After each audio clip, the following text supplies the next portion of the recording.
Good morning and good afternoon, everyone. Thank you for joining us today for the definitive guide to online communities. In today's presentation, we will walk you through 7 key considerations to take into account when looking at either switching vendors to a different online community provider or starting your very first online community. My name is Brandon Hill. I am the Director of Marketing here at Fuel Cycle by Passenger, and I'm very excited to have you all with us today. Before we get into it, a couple of housekeeping items.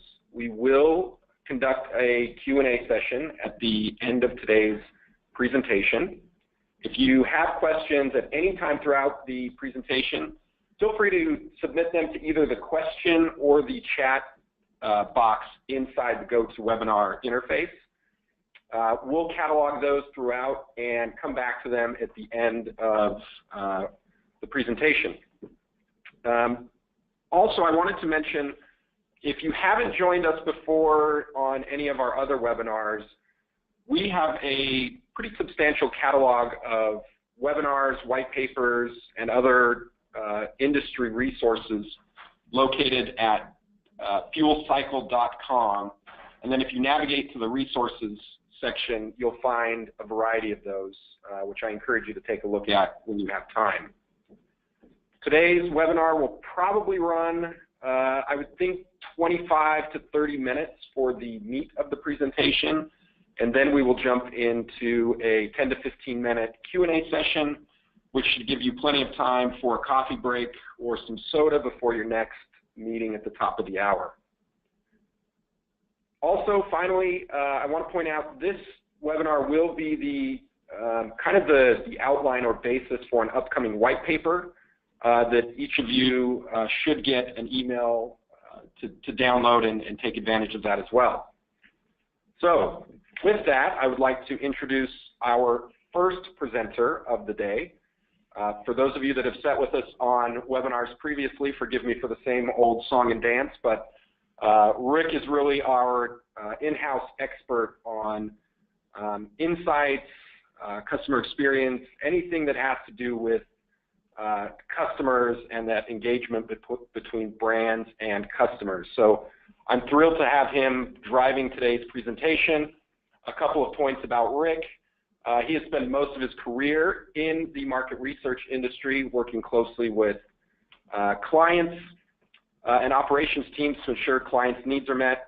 Also recently, in addition to his research background, Rick is now a member of the CX at Rutgers program. So pretty awesome accomplishment there. So welcome, Rick. He's joining me in the LA office today. Yeah, thanks very much. And also that I have a great team standing with me, too. That is true. Lots of great people. That is true. Perfect segue to the next slide. We would like to welcome Kristen Green, who is an account manager in our New York office. She is the senior client success manager, largely for our East Coast clients. She's been with the company now for a little over a year, and prior to coming to the team, she worked as a senior account manager at Ipsos. Her past research experience includes an array of industries, including personal care, cosmetics, food and beverage, over-the-counter medication, retail, and apparel. Kristen, we're very happy to have you on today. Thank you for joining us. Thanks, Brandon. So a look at the agenda before I hand it over to Mr. Kelly to jump into the meat of it. We're going to talk a little bit about the age of the customer and why that's important when we look at online communities and their value. And then we'll jump into the 7 key steps or considerations that you should take into account when looking at online community providers or solutions. And then, as I mentioned, we will have a Q&A, so submit those questions throughout. Don't be shy, and we will get to those at the end. So with that, Rick, thank you, and take it away. Thank you so much, Brandon. And to start off, we're really talking about why community is necessary, and I'm going to kind of build the case here for the need for community. So Forrester Research, along with a number of other industry analysts, have branded the era that we're living in and operating in as the age of the customer. So what is the age of the customer? It really means that insights and data and information are being democratized and spread throughout customers, right? They're spread, the power is shifting to the customers. Meaning, 15 years ago, we didn't necessarily have Yelp or Foursquare. Today, we have Yelp and Foursquare, and are instantly able to rate and understand all the different, different ratings for products and services that we use every day. That didn't exist 15 years ago. It does today, and that means that more power has shifted to customers, right? So it's important for brands who are looking to succeed in the modern era to understand and engage with the customers in a way that they never have before. One of the key problems I see is that there's a big difference in perceptions around what brands think of themselves and what customers think of brands. So I used to teach college, and I would see this problem all the time. I taught political science, and I'd have students write an essay. They'd come to me and they'd say, hey, I think you gave me a C on this paper. I really thought I deserved an A. And then we'd sit down, we'd walk through the paper, we'd say, here's some real gaps in your understanding of this theory, or you had numerous spelling errors throughout. Again, it's a big perception gap. And so it's not surprising to see that brands have that same thing today. So, relatively well-known Bain & Company study, it reports that 80% of executives think that their customer-focused programs are working, but only 8% of customers agree with those executives' perceptions of themselves. And so there's obviously a big experience gap between what brands think they're doing and what customers think brands are doing.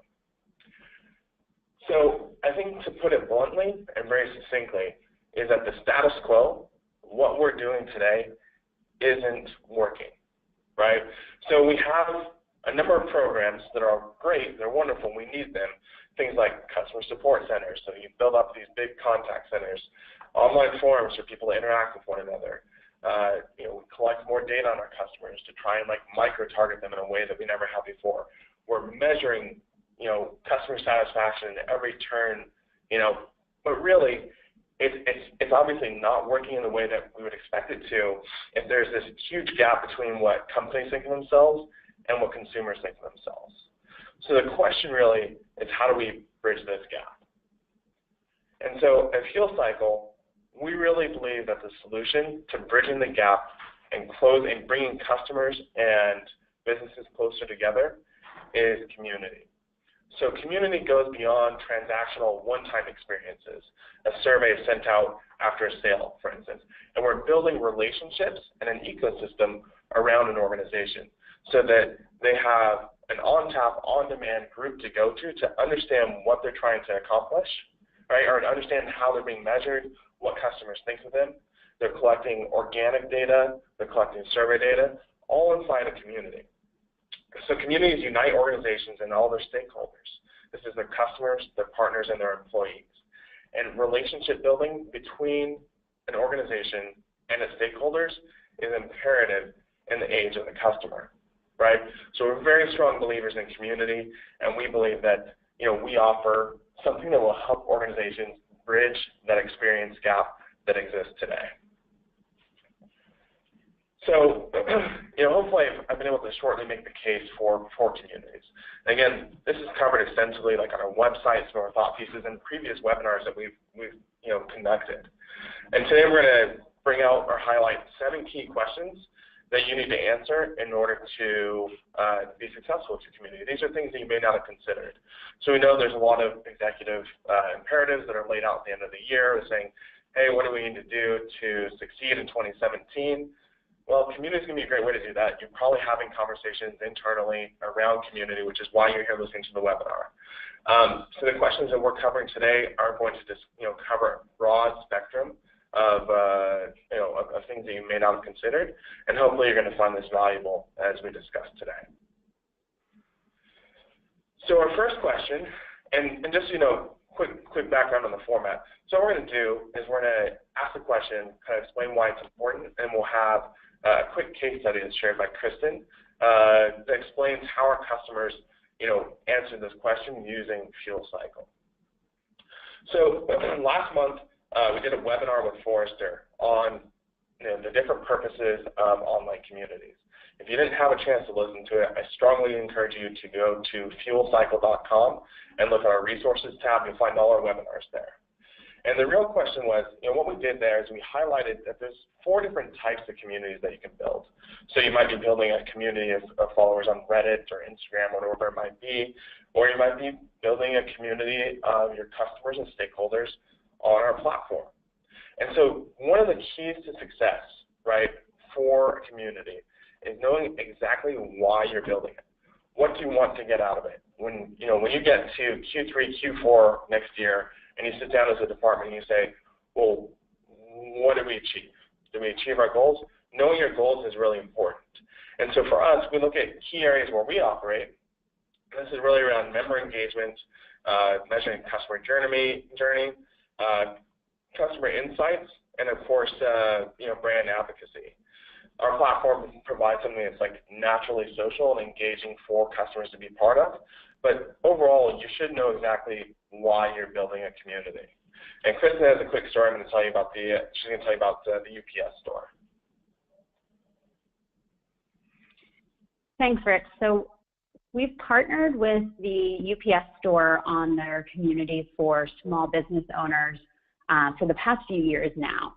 So they really wanted a controlled environment where they can talk with these small business owners and then also generate insights with them. So their clear goal has always really been to engage with and understand their customers and to foster that increased engagement with them. So we've really been able to help the UPS store succeed by working with them with a strong governance committee across departments within their organization. So from insights departments to the social media department to the marketing team and beyond.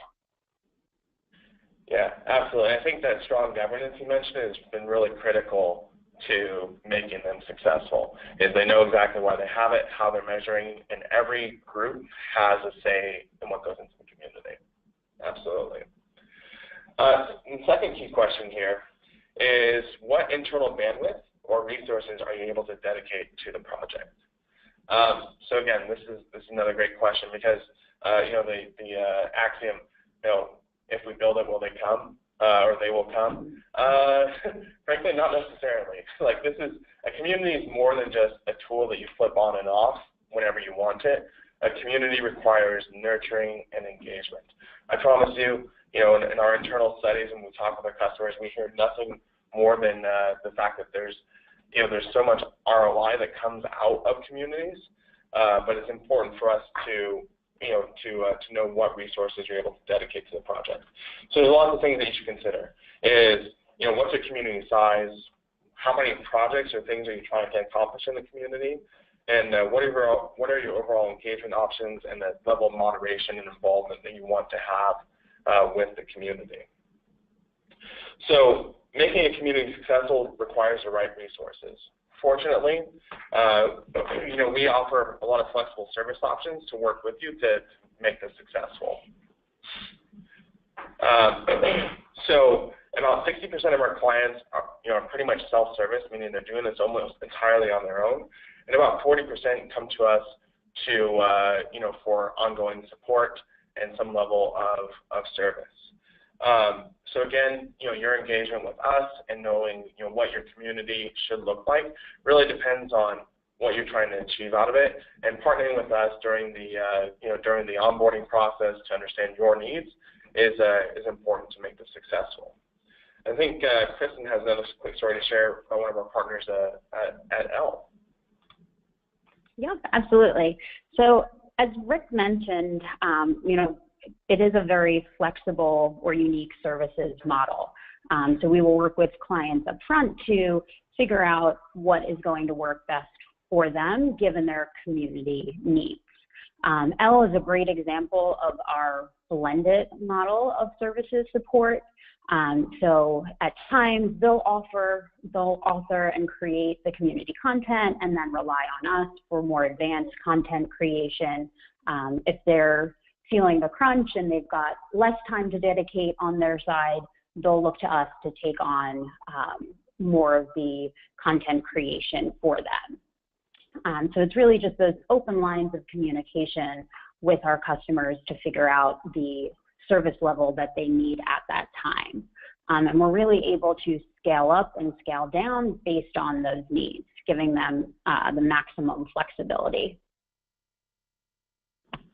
Yeah, absolutely, Kristen. And I think, another point to add on there is, we have a lot of professional services here. It's more than just labor augmentation.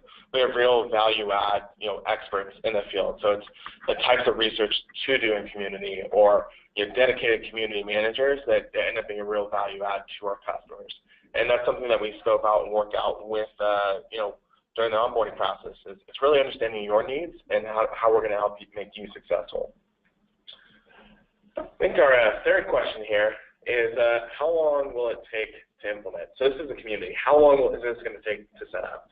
So again, we mentioned that right now you're in the midst of budgeting season. You've maybe just received approval for budget, and you're trying to race to the end of the year to get something set up, evaluate vendors, and then get launched. But again, you and I both know that sometime, maybe it's at the end of Q1, maybe it's Q4 next year, somebody's come back to you and say, hey, we gave you budget allocation for the community. What happened? Like, what's the ROI? Well, the good news is that we have a very strong process around getting launched. We know that a typical community implementation, again, this is typical, it's going to take about 4 weeks. If you're in a highly regulated space, and you need lots of legal approval, it might take a little bit longer than that. And, when you have a need to get up and running very, very quickly, we have the ability to do that. We can get up, launched, set to go within a few business days because we have a very, very strong process. So that means that, when your exec VP comes back to you in February and says, hey, we got approval for budget for the community in October, where is it? You can say, hey, by the way, it's been up and running for 2 months, and you've been seeing results from it every week. So there's a great opportunity there for us to get up and running, get you launched, no more like wallowing in implementation hell for long periods of time. Kristen, it sounds like you're laughing at the implementation hell. I am a little. And I think our next case study that we have for you guys is an excellent example of that quicker launch process. So we have a community with a national nonprofit that was developing a digital finance tool for students to manage their student debt. So this particular community, we were actually able to launch within 6 days, and the client had 4 projects, that were completed within the first 3 weeks.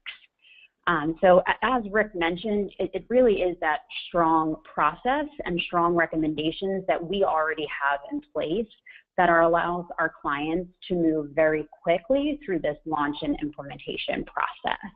And this case study isn't unique. We've done this with other clients. As Rick said, the typical is the 4 weeks, but given that strong process and support, we are able to get you up and running much quicker if needed. Absolutely. Thanks, Kristen. Yeah, it's exciting to see these communities come together. There's a lot that goes into it, and we try to make it as simple and easy for our clients to get up and running as well. All right. So Brandon may kill me for saying this, but this is like the most important thing I want to talk to you about today. So it's critical that we have this discussion, that we talk about usability and what it's like to promote end user adoption within a community. So tune out afterwards. You may have tuned out a few minutes ago, but please listen now. Okay? Usability is critical, right? So people use a million different apps. They download tons of apps everywhere, and for us, we know, and through our research, we've seen that when users have friction in their online experiences, they don't come back.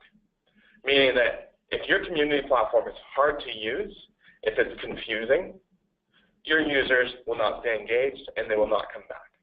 When you're evaluating a community vendor, it's imperative that you go through every step of the process. You understand what what the end user is going to see when they log into the community. You should try it out on your phone. You should know how it looks. Take a survey, post in a discussion board, see what it looks like across multiple different vendors to understand how it works here, and to understand what the end user experience is going to be like. I promise you this is like one of the most critical things that you can do for engagement in the long run.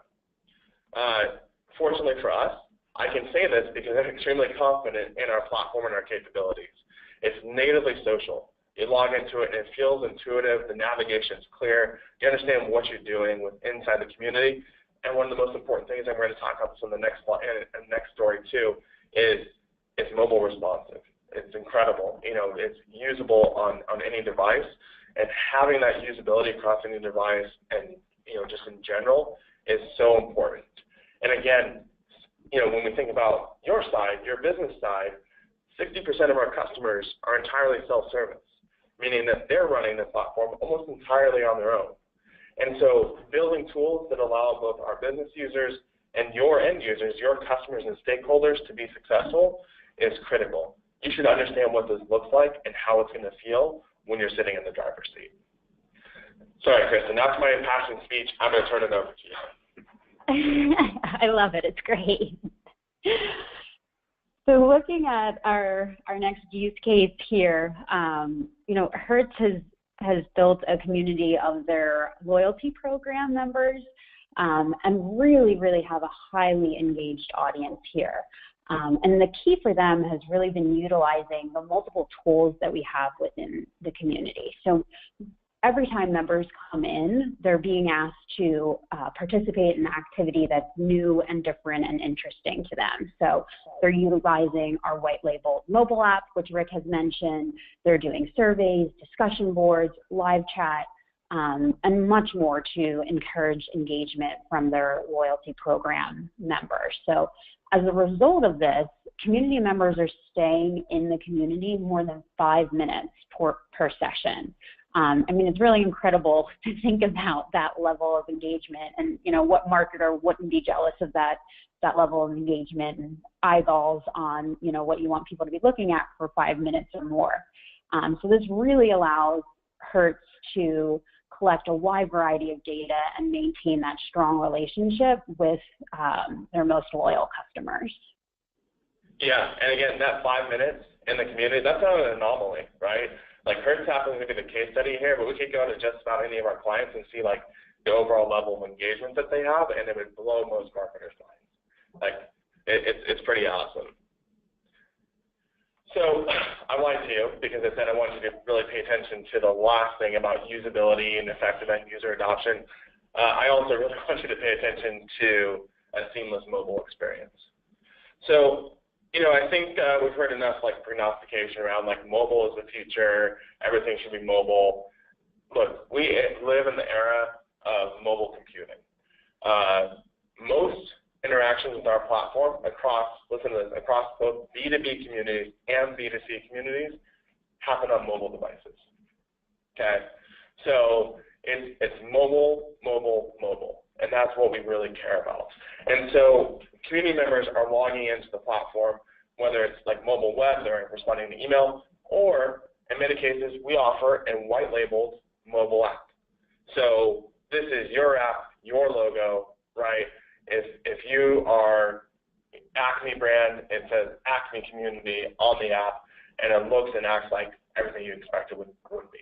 And so what that allows for us to run a native mobile experience. So it's not just that browser that's wrapped in and plugged into your screen. It's a native mobile experience, which means you get dynamic content, you get seamless usability, and you get all sorts of new data collection abilities, like uploading photos and videos directly from your Android, iOS, or Windows Phone devices, right? Like these types of things are imperative because they're augmenting our ability to capture and understand data.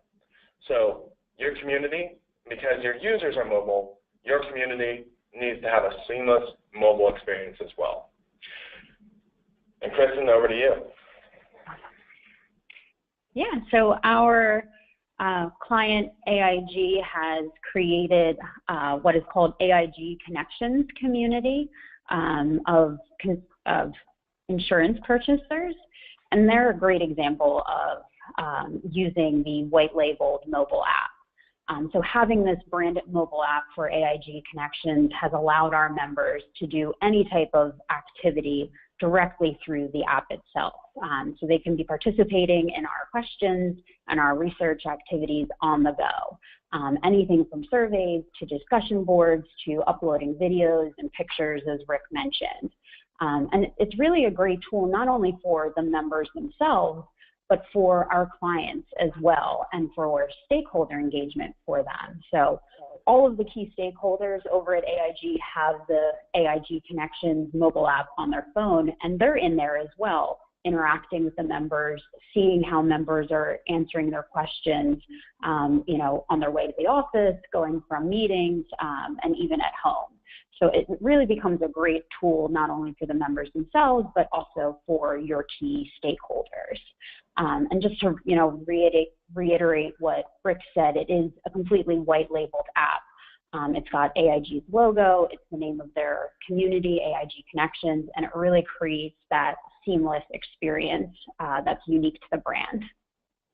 Yeah, definitely. And that's a great point on the, you know, the fact that your stakeholders can be using the app too. I had a conversation a couple months ago with the head of product development of one of the CPG brands we work with who lives over in Europe.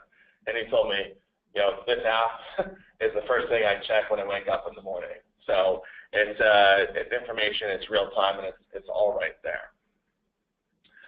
Another key thing here is, can your community support use cases across the organization, right?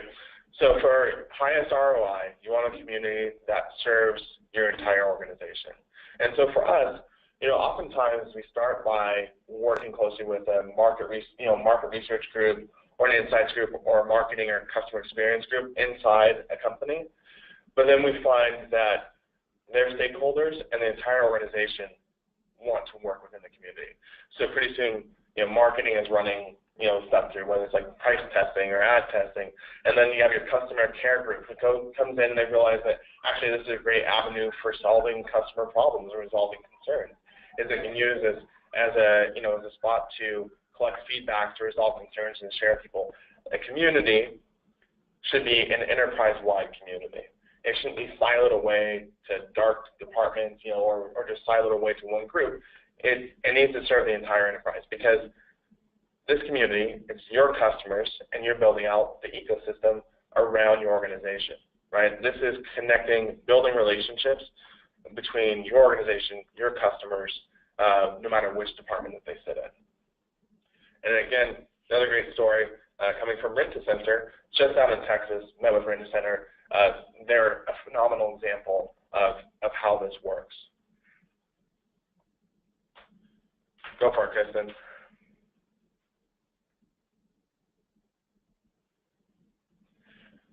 And we may have lost Kristen, so no worries. That's the difference. You guys know how this goes between, oh, there you are. Sorry, Zach. I think I cut out a little bit. So I was saying that, yep, Rent-A-Center is a great example of this. And as Rick said, they were really looking for a solution that would provide insights across their entire organization. So it started out in the marketing department as an initiative there. But it's been taking hold in other departments across the company, and there's actually plans for future expansion here.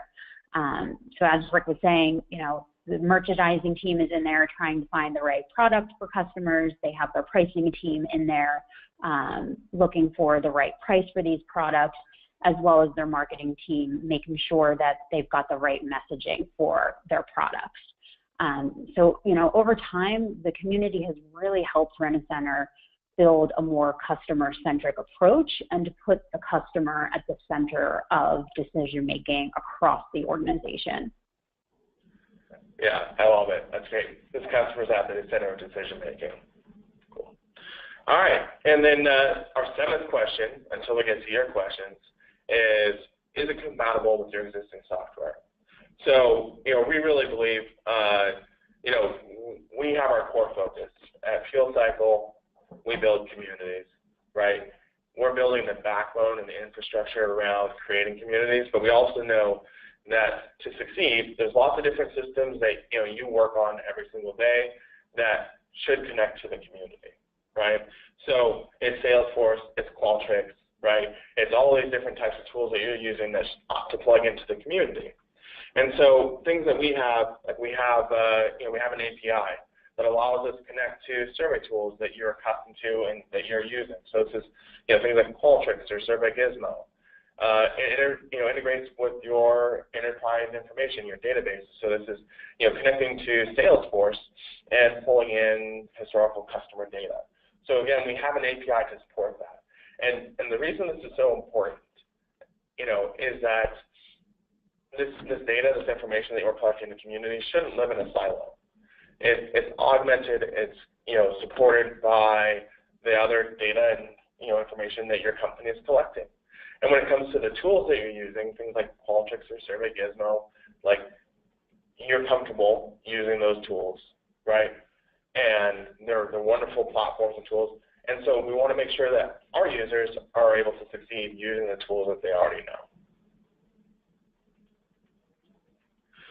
Cool. So at this point, we've walked through, I think, all 7 of our questions, which is exciting. So and obviously these have run the gamut. It's really understanding the purpose behind your community, understanding like the types of resources you're able to allocate and how long it's going to take you to get up and running. And then questions, again, for me, the critical questions here are like questions, let's say, 4 and 5 and 6, right? So usability. How usable is your community? Is this a community that people want to come back to, right? Or does it feel clunky? Make sure that the user experience is phenomenal, otherwise people aren't going to come back. And then, of course, we want something that has the highest ROI possible, which means that we need to support use cases across the organization. So whether it's product development, sales and marketing, customer care, support, all these types of things, there should be use cases and a clear way to understand how the community is going to help all these people or help all these departments. We're building relationships here. We're going beyond the transactional interactions that happen today and helping you build an ecosystem around your organization to support your Salesforce success. And of course, it ought to be compatible with your existing survey software, some of the other hardware and stuff that you're using, and we'd love to have a conversation with you about that. And again, we referenced several different white papers and webinars today. I really encourage you to go to fuelcycle.com and look at our resources there. So we've got a number of white papers. And whether you're in insights or you're in social media, whatever that may be, there's something on there for you, and we'd love to have a conversation about what you're doing for 2017. And with that, I think we can go to questions. Awesome. Thank you, Rick. Thank you, Kristen. Got about a half dozen questions that have come in so far, but if you haven't submitted a question and would like us to answer anything that's on your mind, please feel free to submit that into the chat or question box. So first question comes from Mike, who is asking, are there common themes or goals that you see from clients when they come looking for a community? I'll toss that to you, Rick. Kristen, feel free to chime in as well, as you might have some follow-up. Yeah. So, Mike, first of all, thanks for asking this question.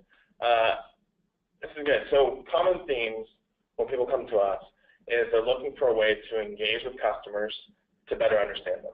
Like that's a general theme I'm going to say. So whether their focus is customer engagement and advocacy, or it's insights and product development type work, we work with a lot of different customers, and I would say that for pretty much everyone we work with, that's a broad theme that we see. Awesome. Kristen, any follow-up thought on that?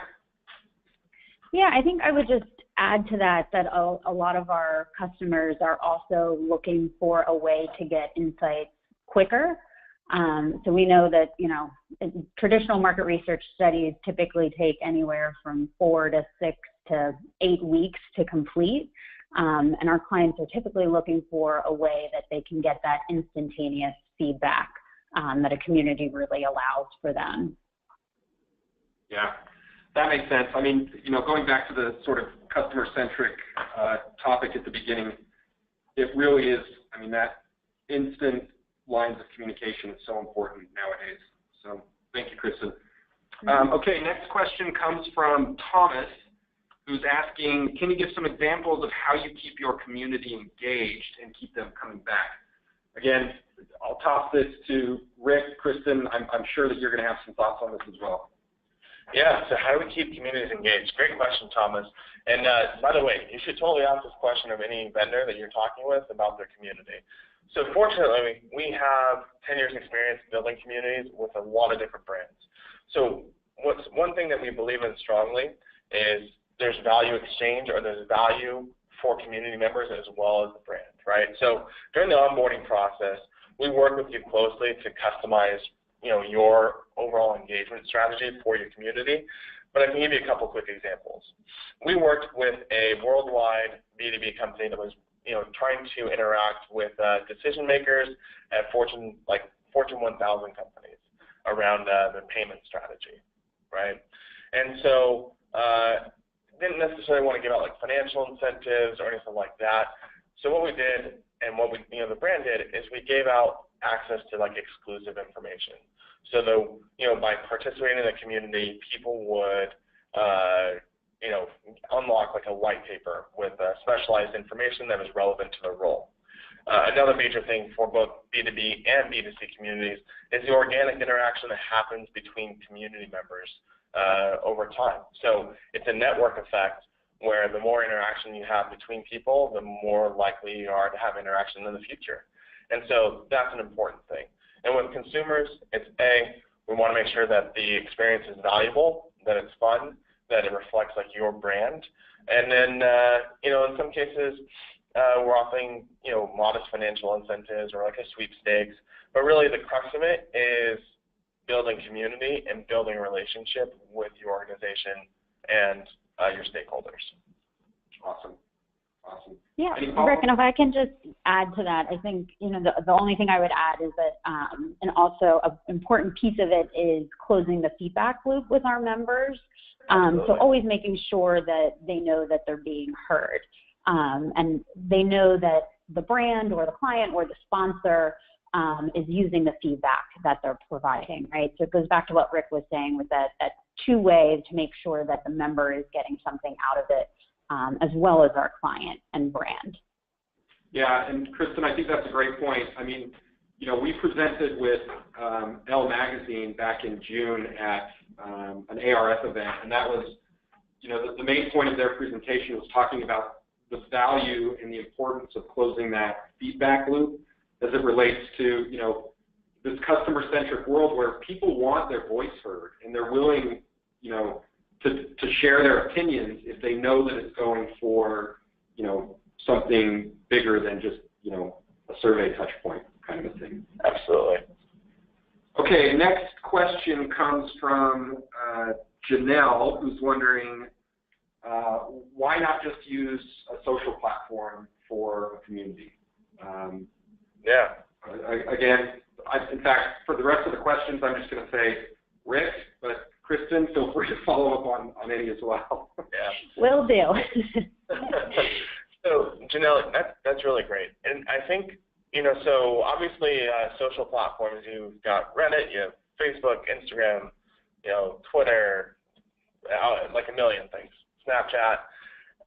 So you have different interests than those social platforms, right? So Facebook's ultimate goal is to sell you more ads or to generate advertising revenue from your organization, right? And so that means sometimes the rules change around how those social platforms are built. And so we strongly believe that this is an enterprise-grade solution, right? So this is your private community that you own, you set the rules, you own the data, and you're not having something changed up on you when you're trying to build a community.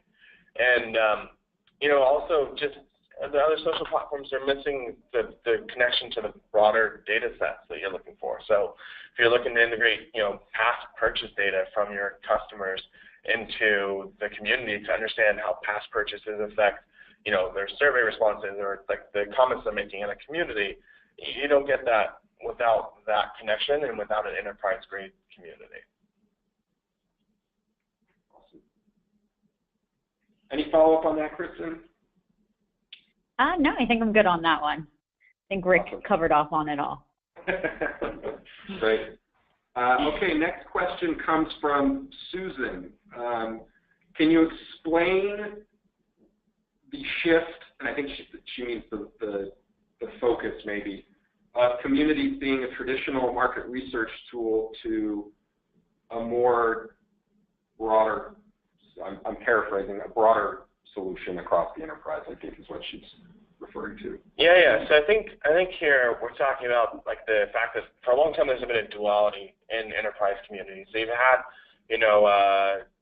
kind of your standard communities where it's like maybe a support community, and then you've had your MROC, so your market research online communities.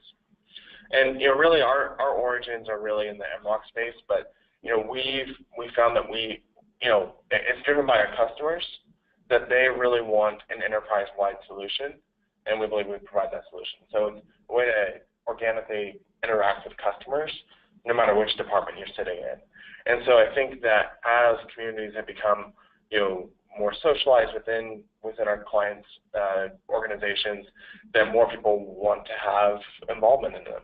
And so I think, and also, there's something you said about the rise of, customer experience roles, right? So lots of organizations have, dedicated customer experience department today, whereas, 5-10 years ago, they probably didn't. Yeah. Awesome.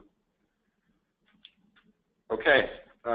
Next question is from Mike again, who's asking, do you find that any one industry favors communities more than others?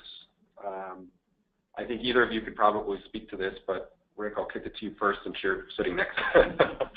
Yeah.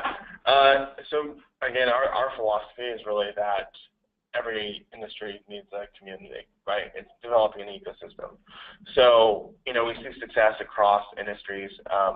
So a couple of case studies we mentioned today were financial services or small business owners, right? And these organizations have built phenomenally successful communities in industries that may have been thought of as boring or less prone to like organic interaction, right? And so we work with a lot of media companies as well, retail, CPG, travel and leisure. And so I'm not going to say that there's, one industry that's best for a community or community is best for one industry. Again, our philosophy is that this is something that everyone needs, right? But, our approach to how to engage your stakeholders depends on the industry that you're in. Yeah. Awesome. Any follow-up on that, Kristen? No, I don't think so. I mean, I think I would just elaborate that, even within different industries, community can be a great tool for harder to reach audiences as well. So, obviously we're across many different industries, but having that audience sitting there and being able to tap into them day in and day out is something that our clients are finding invaluable regardless of what industry bucket they fall into. Awesome. Okay, next question comes from Victoria, who is asking, how do you communicate with the people inside of a community? Do you rely on a third party, and how does that tie into the platform? Kristen, I'll kick this one to you first, and then back to Rick. Switch it up. Yeah, sure. So we communicate with our members, obviously, through the platform itself, and then through email as well. So we send, typically in our communities, a weekly email out that highlights all of the new activities and going-ons within the community itself. And that capability is built in right to the platform itself. So you are able to manage your email communications with different groups in the community, sending out reminders, and really just controlling all of that communication with your members right within the platform itself. Awesome. Any follow-up? Yeah. That's a great answer, Kristen. Yeah, it's all right there. And again, in some cases, 40% of our clients, they use us to help augment that communication, but it's most of them are doing it themselves. Awesome. Thank you. Okay, the next question comes from Harold. Are communities relevant to all age groups? Yes, that's a great answer. That's a great question, Harold. And I'll tell you, so here's a little data to back this up. So when we look across ages, and we're looking at overall engagement in the community, and I'm going to define engagement here as maybe the frequency that they log into the community. So engagement is actually bimodal, which means that younger people and older people have a higher natural propensity to engage in the community. So the challenging years are usually ages like 35 to 49 to increase engagement. Oftentimes it's people with kids. It's you're running people to soccer practice in the school and the PTA and everything, and so that's where we see more challenges with engagement, which we can certainly help with. But some of the luxury brands that we work with, they tend to skew much older, so it's often 55 plus up to 75, 85, and we see strong organic engagement from older populations. At the same time, some of the media companies we work with, they're looking at people as young as 16 in their communities, and they see strong engagement from those populations too. And so again, I think that it's relevant for all age groups. It really depends, our engagement strategy really depends on your audience, and we help you craft that during the onboarding process. Awesome. Okay, I think I'm going to wrap it up. I promised that I would leave about 10 minutes for everyone to take a coffee break or a soda break. Kristen, Rick, thank you so much for presenting today. I really appreciate it. Yeah, thank you, and thanks, Kristen. Yeah, thank you, everybody. Awesome. Again, you'll be emailed a recording of this presentation. And again, I strongly encourage everyone to take a look on our website, fuelcycle.com, at the resources for other interesting webinar topics, white papers, etc. Kristen and Rick's information is up on the screen. If you have any follow-up questions, do not hesitate to reach out. We're more than happy to keep the dialogue going with you guys. So thank you again for your time this morning and this afternoon, and we will see you soon, hopefully. Thank you.